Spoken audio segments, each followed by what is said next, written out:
We're back, YouTube. Thanks for tuning in. As always, I appreciate that. Today, let's review a point-and-click adventure game that's actually free on Steam. It's called Metaphobia. But is it any good? Well, central figure here is Richard Elmstead, a painter whose father, a famous politician, was killed under suspicious circumstances. Sure enough, there is a conspiracy and a secret society and all things involved, and it's up to you to unravel it. The whole thing feels a bit far-fetched, but still, it is interesting, and it takes you to various places.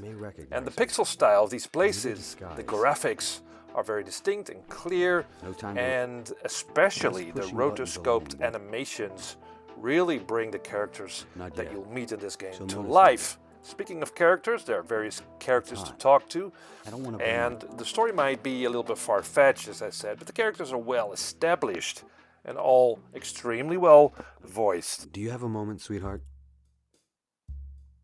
What is it? Are you still interested in art? Or are you totally obsessed with boys now?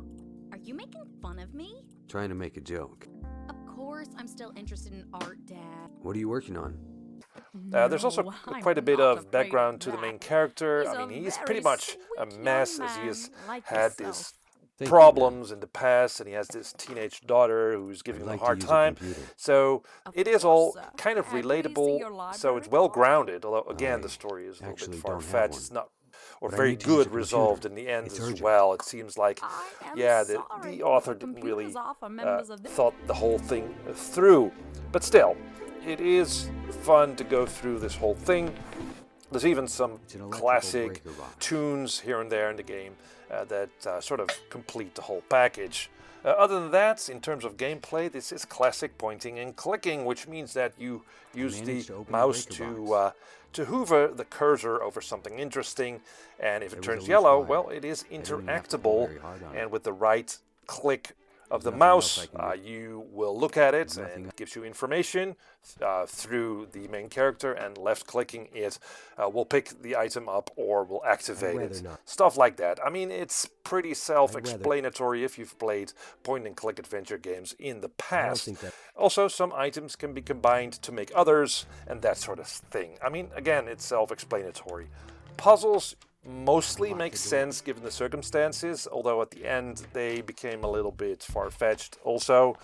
But, you know, I say this often because I think adventure games should follow basic logic, so to speak, and in the past we've seen point-and-click adventure games that had moon logic, so I do appreciate it when people make adventure games with puzzles that make sense given what is going on. There are, as I said, a bunch of moments of disbelief, also with the puzzles. For instance, when Michael forges a pass and puts on a false accent, and the guards let you sort of through, while shortly before the guard wouldn't let you through because you didn't have the pass. So that is a bit moi. But overall, I found this adventure game quite enjoyable. Again, it is free on Steam. And yeah, you should actually play it if you're into adventure gaming. It's quite an obscure one, but a fun one nonetheless. So that's what I think of Metaphobia. Let me know what you think, and see you in the next video.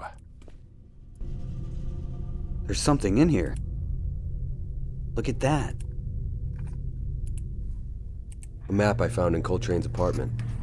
It looks like it leads into the woods. It shows the coordinates of the hut